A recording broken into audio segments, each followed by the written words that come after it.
When I bought my ranch out in the foothills of Colorado, I was chasing a quieter life. After 20 years of firefighting in the city, I was done with sirens, bureaucracy, and people who thought rules only applied to others. The property was vast, over 100 acres of golden pastures, hills speckled with pine, and a river that ran clean and strong through the northern edge. I'd spent months restoring the old barn, fencing the property line, and turning it into a working ranch. I raised horses, kept cattle, and planned to open a small riding school for local kids. Everything was peaceful until one morning I found men in hard hats and reflective vests cutting through my north fence with excavators rumbling behind them. The sound shattered the calm like a gunshot. I jumped into my truck and sped down the dirt road, kicking up a cloud of dust as I pulled up beside them. "Can I help you?" I asked, barely holding back my anger. One of the men, a foreman by the look of his clipboard, replied, "We're with the Willow Ridge Homeowners Association. Just laying down a pipeline to connect their irrigation line to the county main." I blinked at him, trying to process the absurdity. "You're building through my land." He looked unimpressed.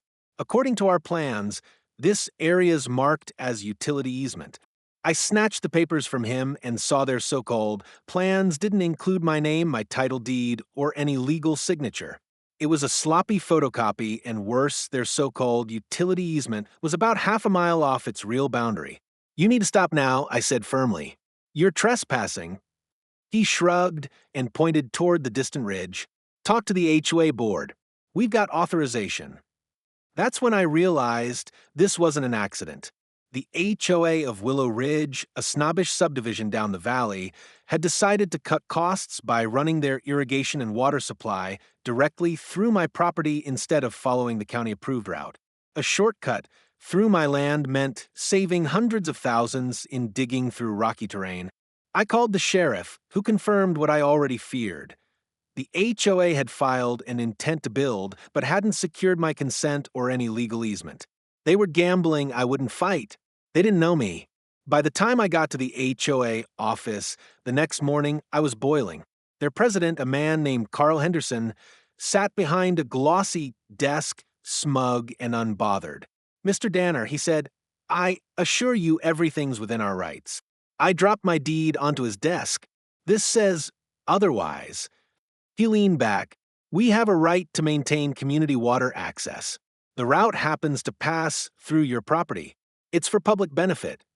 "No," I said sharply, "it's for your benefit, and I'll have a court order to stop this within the week." Carl gave a thin smile. "Good luck with that. Construction's nearly done." And just like that, he dismissed me. They thought I'd back down, that I'd let it slide because they had lawyers and I was just a rancher. But I hadn't survived firestorms, bureaucratic nightmares, and city politics to be bullied by a homeowners association.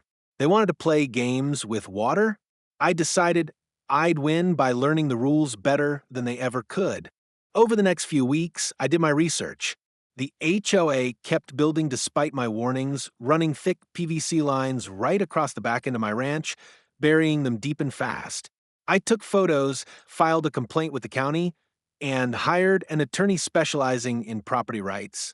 But as he explained, even with the proof of trespassing, lawsuits would take months, maybe a year to resolve. Meanwhile, the HOA would already be enjoying water piped straight through my land. That's when I started looking upstream, literally. The water the HOA was so desperate to tap into came from a mountain spring called Blue Hollow, about 7 miles north of my ranch.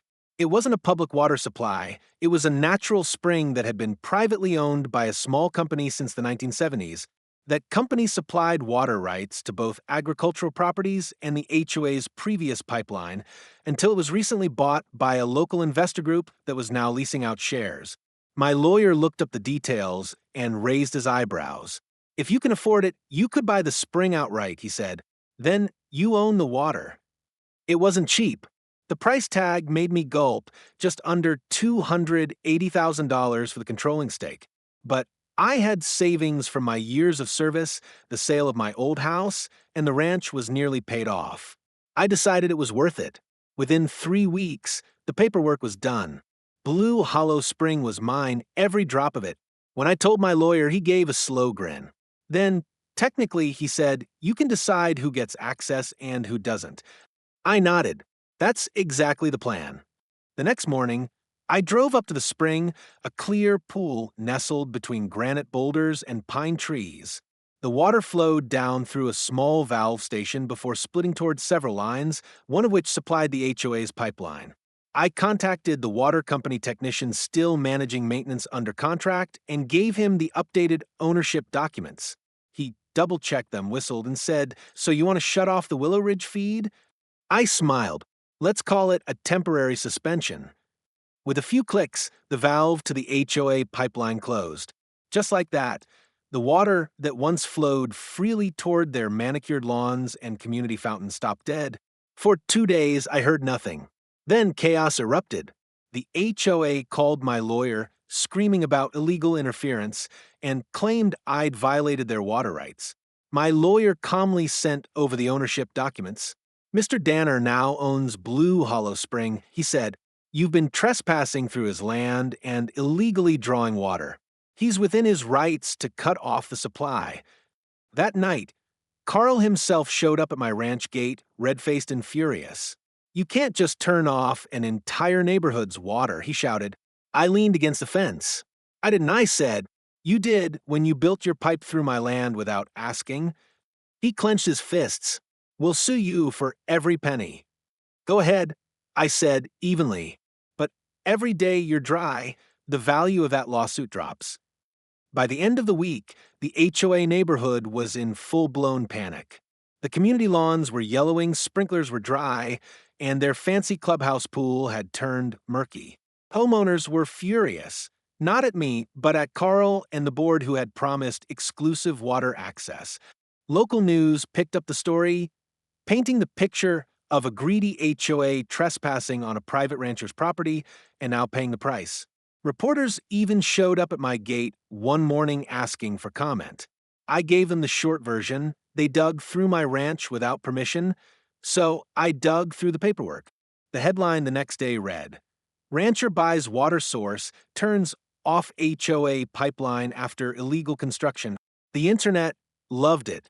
Memes flooded in of me holding a garden hose like a sword, captions like, you messed with the wrong rancher. But I wasn't in it for fame. I wanted justice and to make sure no one else pulled something like this again.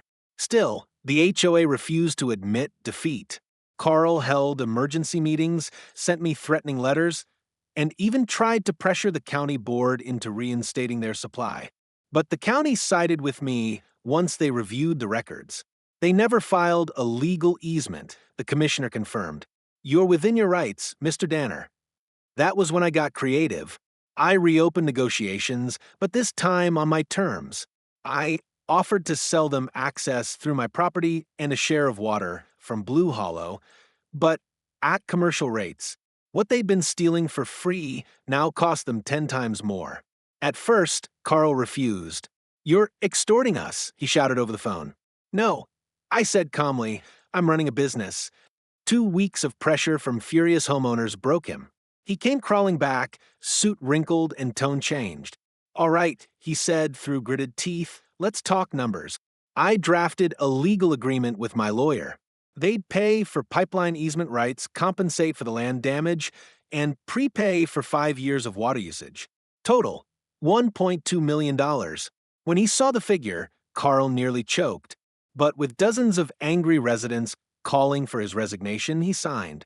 The next day, I reopened the valve.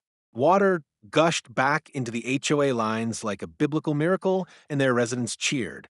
As for me, I poured myself a coffee on my porch, watching the sunset glow off the hills, satisfied that for once, justice had flowed in the right direction.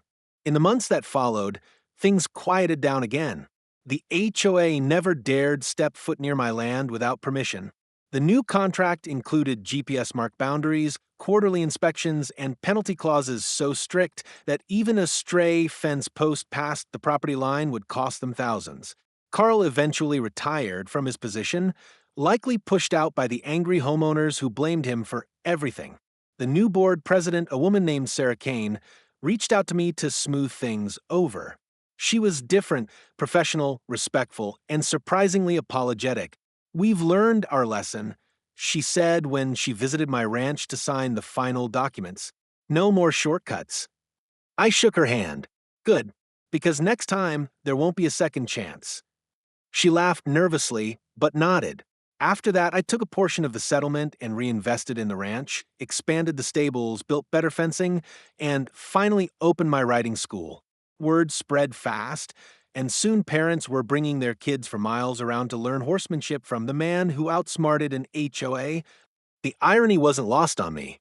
What had started as an infuriating violation had turned into a windfall and a lesson in standing your ground. A few months later, I visited Blue Hollow again. The water shimmered under the morning light, pure and cold as always. I leaned down, cups in my hands, and took a long drink. It tasted like victory and maybe a little bit of revenge. My phone buzzed just then. It was an email from Sarah. "We're hosting our first HOA Community Appreciation event," she wrote. "We'd love for you to join us as an honored guest." I chuckled. I wasn't much for speeches or crowds, but I decided to attend anyway. When I arrived, several homeowners came up to thank me, not for cutting off their water, but for forcing the board to be honest. "You made them accountable," one elderly man said. "They never would have changed otherwise." That meant more to me than any settlement check. By the end of the evening, as the sun dipped behind the mountains, I realized something deeper. Sometimes standing up for your rights doesn't just protect your land, it restores balance for everyone around you. The HOA got their water back, sure, but they also got humility. And I, the so-called angry rancher, walked away with my peace, my land intact, and a story that spread like wildfire across the state. From that day forward, whenever someone mentioned property rights or HOA arrogance, people would say, "Remember the guy who bought the spring?" And every time I drove past that ridge where they once dug without asking, I smiled, because in the end, the water they wanted so badly still flowed, only because I allowed it. And that, to me, was the sweetest kind of justice there is.